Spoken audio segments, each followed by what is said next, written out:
Throughout the space race, amateur radio operators from all over the world attempted to eavesdrop on American and Soviet missions, creating their own equipment out of second-hand radios, used pipes, and even chicken wire.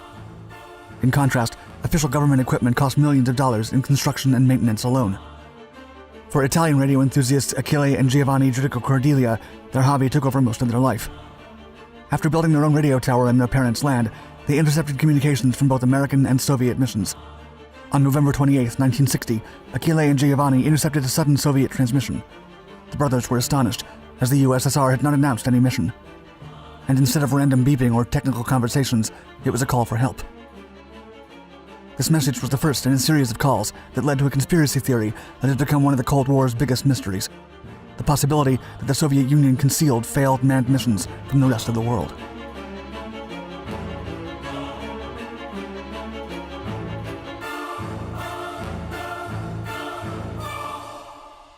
A family affair. In 1949, while driving with their family in Lake Como, radio enthusiasts Achille and Giovanni John Giudico Cordelia stumbled upon a group of American military men selling surplus radio equipment at 5 cents a pound. Then 16 and 10 years old, the brothers acquired 300 pounds to build their own home radio devices. They were soon conversing with newfound friends from all over the world through several frequencies. In 1957, when the Soviet Union launched Sputnik 1, the world's first artificial satellite, the siblings, now in their 20s and with more knowledge than ever before, gathered in their radio room to find the frequency. After searching for a while, they heard a weak but unmistakable sound, a beeping coming from outer space. In an interview with Vice decades later, John recalled the experience, quote, "My God, it was unbelievable. We were the first people in all of Europe to listen to the signal of Sputnik 1. After the feat, the brothers' fascination with listening to missions' frequencies became more than a simple hobby. They would spend countless days and nights tinkering with their equipment, filling their parents' home with homemade antennas. The brothers kept listening to transmissions from every new space launch mission from either the Soviet Union or the United States. They even captured live streams from missions such as Sputnik 2 or America's first artificial satellite, Explorer 1, in 1958. As John recalled in the Vice interview, quote, "There was a new world out there, and we wanted to be a part of it." Torre Berthe. In 1959, the Giudico Cordelia household moved to the outskirts of Turin in northwestern Italy, where the family had purchased a 16th-century villa. The brothers installed their listening equipment in an old bunker within their land and spent the winter of 1960 inside the shed, perfecting their apparatus. They christened their station as Torre Berthe, short for Villa Bertolazzona, the original building's name. Achille was in medical school, but spent all his free time inside the bunker, while John took up engineering classes to better understand the material. They would listen to conversations between cosmonauts and ground stations for mere seconds as the spacecraft hovered over Turin. With the Sputnik program in full swing, and because of Italy's proximity to the inherently secretive Russia, the brothers decided to concentrate their efforts in the Soviet Union's cosmonaut missions. Still, they had more ambitious goals in mind. The siblings wanted to improve the radio tower, listen to each mission for a more extended period, and begin tracking satellites.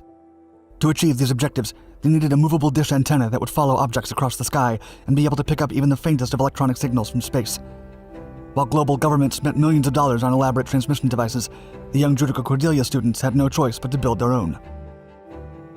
The brothers looked in junkyards for pipes to build the antenna's framework, a steering wheel to move the device, and truck bearings to carry the massive project.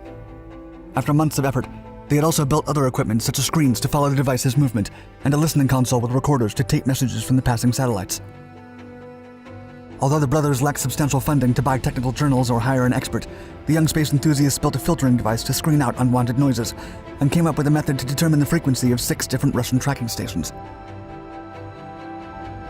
Lost Soviet cosmonauts. On November 28, 1960, Achille and Giovanni intercepted a strange Soviet transmission. The brothers were puzzled at first, as there had not been a public launch announcement. Instead of random beeping, as they usually heard from the other satellites, they caught an SOS call in Morse code. 3 dots, 3 dashes, and 3 dots were transmitted from a spacecraft seemingly moving away from Earth. By this point in time, the Soviet Union had already launched a dog into space. Still, no nation had sent a human beyond the Earth's stratosphere. According to Giovanni's interview with Vice, both brothers were confused, quote, "Maybe the Soviets had managed to launch a cosmonaut into orbit, but they'd lost them into space. We had no proof, but it was the only theory that seemed to fit. Why would an unmanned craft transmit a distress signal?"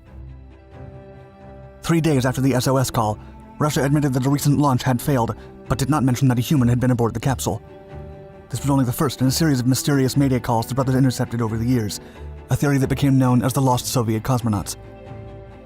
In February 1981, Torre Bert again intercepted a strange wordless signal. The noises resembled the racing beat of an overexerted heart and labored breathing sounds.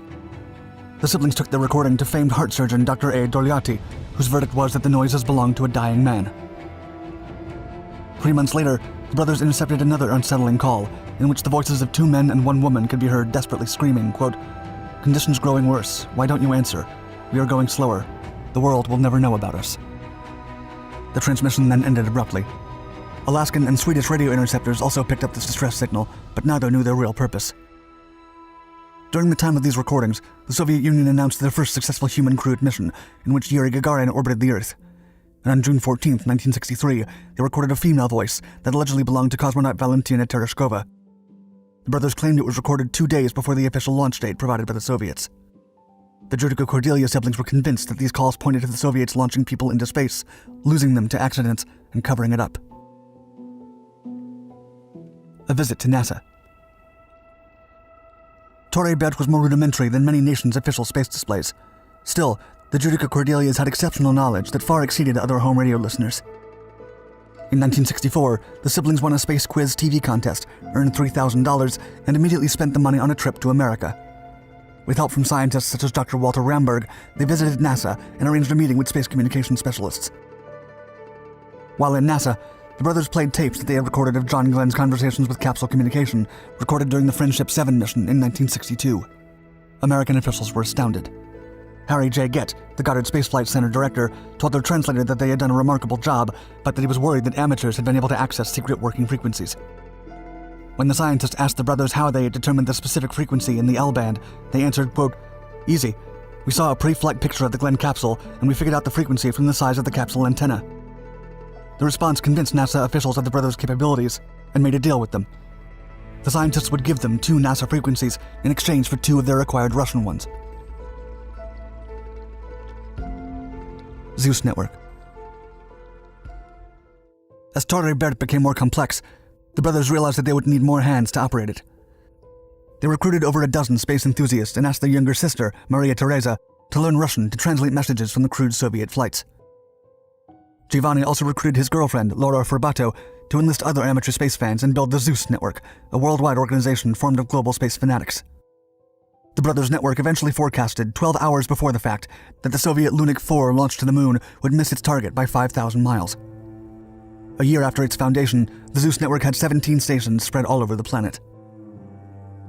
The last recording.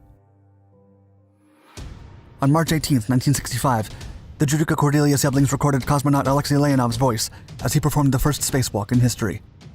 Although the Russians hid the fact that Leonov's suit had suffered a malfunction, Giovanni and Achille informed NASA of the error. Leonov's mission was the last of their controversial Soviet recordings. On July 20th, 1969, 12 years after they first recorded the Sputnik 1's beeping sounds, the brothers intercepted the moon landing. This event marked the end of the brothers' 2-decade intriguing exposés, as the moon landing was televised for the entire world and interest in radio broadcasting dwindled. After the 1969 mission, the US was perceived as the winner of the space race, and both nations turned their focus to nuclear matters. By 1966, the brothers had dismantled Torre Bert. The Zeus Network eventually stopped growing as the siblings turned their attention towards other studies and their families. Achille became a prestigious cardiologist, and John became a famed forensic scientist who worked with the Italian police for decades. The brothers have always insisted that the true purpose of Torre Bert was not to unmask secret Soviet missions, but rather to pursue their passion for technology and homemade equipment. Whether the brothers' intercepted distress calls were misunderstood due to language barriers, or if they really belonged to cosmonauts in peril, the truth still remains as one of many secrets from the now defunct Soviet Union.